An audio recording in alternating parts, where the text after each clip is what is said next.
नमस्कार दोस्तों, आज बात करूंगा taxation of crypto currency in India.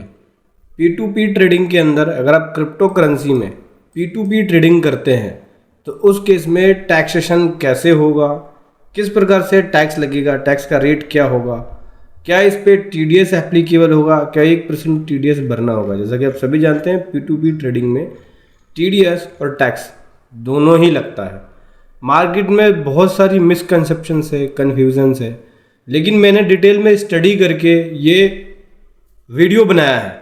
हालांकि स्टार्टिंग में मुझे भी बहुत सारी कन्फ्यूजन थी क्रिप्टो से रिलेटेड, लेकिन पूरा डिटेल में स्टडी करके अभी मैं आपको बताऊंगा कि कैसे P2P ट्रेडिंग में टैक्सेशन अप्लाई होगा, चाहे वो इनकम टैक्स हो, चाहे वो TDS हो।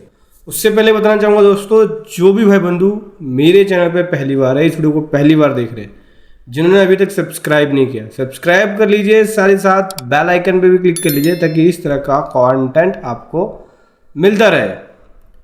तो दोस्तों, सबसे पहले हम सेक्शन के बारे में समझ लेते हैं। दो सेक्शन है जो P2P ट्रेडिंग को डिफाइंड करेगा या TDS को डिफाइंड करेगा। तो सेक्शन 115BBH जो कि टैक्स के बारे में बात करता है, और सेक्शन 194S जो कि TDS के बारे में बात करता है।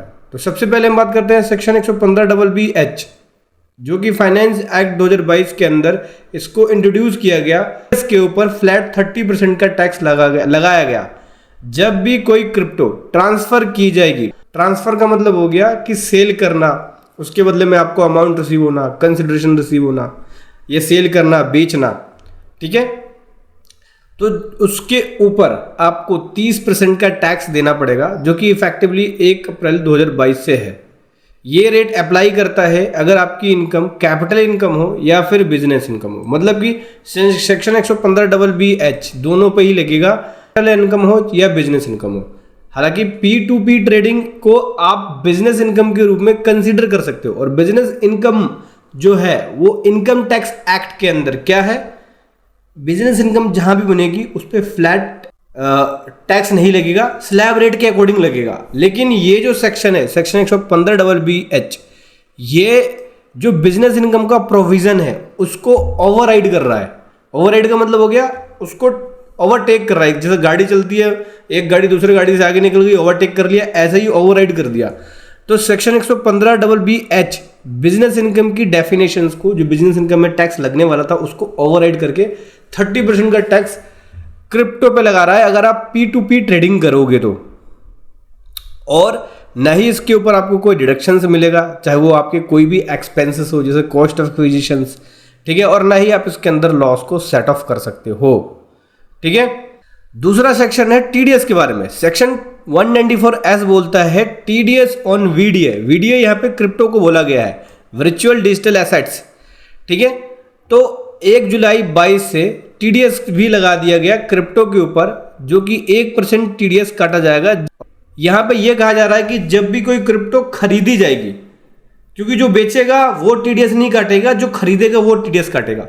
तो जब भी कोई क्रिप्टो खरीदेगा, सामने वाली पार्टी को पेमेंट करेगा, तो 1% TDS डिडक्ट करने के बाद ही करेगा, और TDS की प्रॉपर रिटर्न फाइल करेगा, TDS की चलान्स को डिपॉजिट करेगा। हर महीने की 7 तारीख तक होता है ये, और TDS की रिटर्न क्वार्टरली जाती है, लेकिन मंथली उसकी वर्किंग होती है। मंथली कैलकुलेशन, कंप्यूटेशन सब तैयार होता है और टैक्स को भरा जाता है।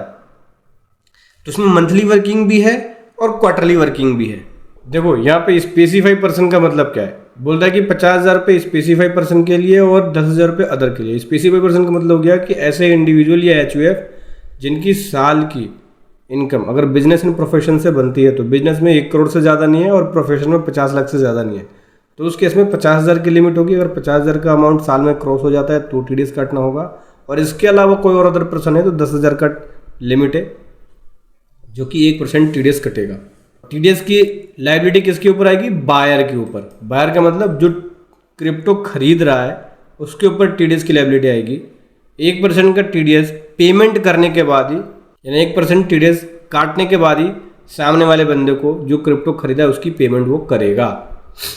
अब हम बात करते हैं P2P ट्रेडिंग को क्या बिजनेस इनकम में कंसिडर किया जा सकता है। देखो, इंडिविजुअल कोई पर्सन अगर P2P ट्रेडिंग के अंदर है और फ्रिक्वेंटली कर रहा है, फ्रिक्वेंटली का मतलब हो गया डेली बेसिस पे P2P ट्रेडिंग करता है, खरीदता है बेचता है, खरीदता है बेचता है, तो जो भी उसकी अर्निंग होगी उससे प्रॉफिट कंसिडर किया जाएगा और इसकी इनकम को प्रॉफिट एंड गेन बिजनेस और प्रोफेशन के अंदर कंसिडर किया जाएगा। इस तरह के केसेस में ऐसे पर्सन को जो बिजनेस एंड प्रोफेशन में अपनी इनकम को कंसिडर करते हैं उनको बुक्स ऑफ अकाउंट मेंटेन करना होगा, प्रॉपर टैक्स ऑडिट कराना होगा और उस केस में proper balance sheet, profit and loss account computation और ITR 3 जाएगी। ठीक है, ये सब भरा जाएगा। अगर इस पर्सन की टर्नओवर 1 करोड़ से क्रॉस होती है तो, यानी पूरे साल की ट्रांजैक्शन अगर 1 करोड़ से क्रॉस हो रही है तो उनको ऑडिट की मैंडेटरी हो जाएगी।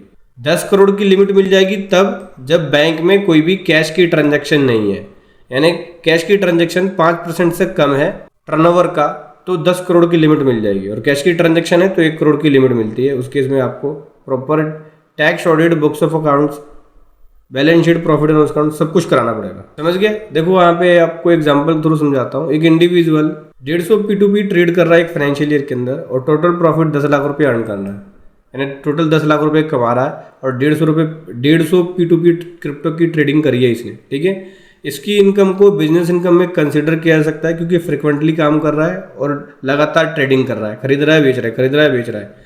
इस पे टैक्स का रेट 30% लगेगा, सेक्शन 115BBH, क्योंकि जो बिजनेस एंड प्रोफेशन का प्रोविजन है उसमें तो स्लैब रेट के अकॉर्डिंग लगता है, लेकिन 115BBH क्या है, इसको ओवरराइड कर रहा है बिजनेस एंड प्रोफेशन वाले प्रोविजन को, कि बिजनेस इनकम होगी तो ये वाला सेक्शन ओवरराइड करके 30% सीधा टैक्स लगा रहा है। ठीक है, क्योंकि ये वाला प्रोविजन कैपिटल गेन पे भी लगेगा और बिजनेस इनकम पे भी लगेगा, क्योंकि उसको ओवरराइड कर देता है।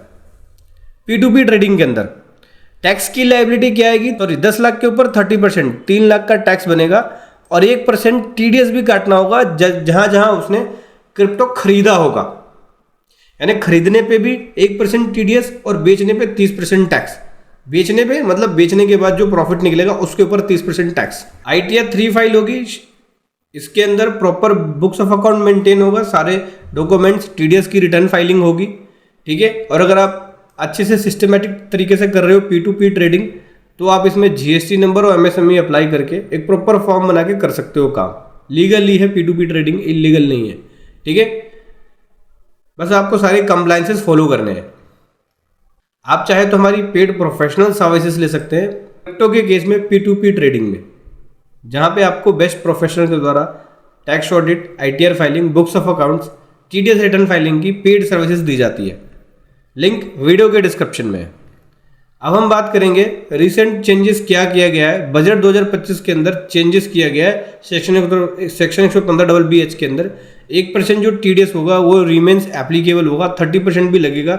इस रेट में कोई भी चेंजेस नहीं है, लेकिन जो क्रिप्टो की ट्रांजेक्शन्स को छुपाते हैं, अंडर रिपोर्ट करते हैं, दिखाते नहीं है, वो सोचते गवर्नमेंट को पता नहीं चल रहा, बाहर की फॉरेन एक्सचेंज है, क्योंकि बाहर की जो फॉरेन एक्सचेंज है जैसे बाइनेंस वगैरह हो गया, इसकी रिपोर्टिंग आपके AIS या TIS में नहीं आ रही है, लेकिन आप क्रिप्टो ट्रेडिंग कर रहे हो, आपके बैंक अकाउंट में ट्रांजैक्शंस की जा रही है डिटेल, और अब ऐसी इनकम को अगर डिक्लेयर नहीं करते हो तो क्या होगा।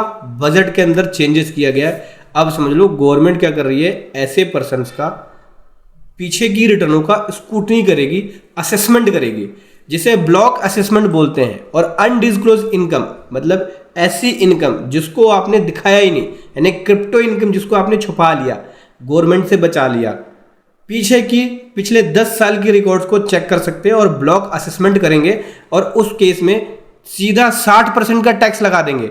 अगर खुद से दे देते हो तो 30% का टैक्स, और गवर्नमेंट निकालती है तो सीधा 60% का टैक्स लगा देगी ब्लॉक असेसमेंट में।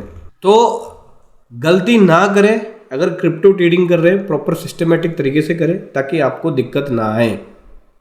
कोई भी रिपोर्ट छुपाए नहीं, इसमें आपको प्रॉपर मेंटेन करना होगा रिकॉर्ड, टाइमली TDS का कंप्लायंसेस फॉलो करना होगा, जैसे TDS की रिटर्न फाइल करना, प्रॉपर सारी वर्किंग करना।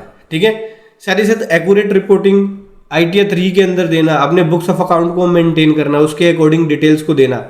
देखो अगर नॉलेज नहीं है तो खुद से कुछ भी मत करना, प्रोफेशनल की हेल्प लो, एक CA, चार्टर्ड अकाउंटेंट, ऐसे प्रोफेशनल की हेल्प लो ताकि आपको प्रॉब्लम ना आए, क्योंकि वो अपने नॉलेज और एक्सपीरियंस के बेसिस पे कंप्लायंसेस करते हैं।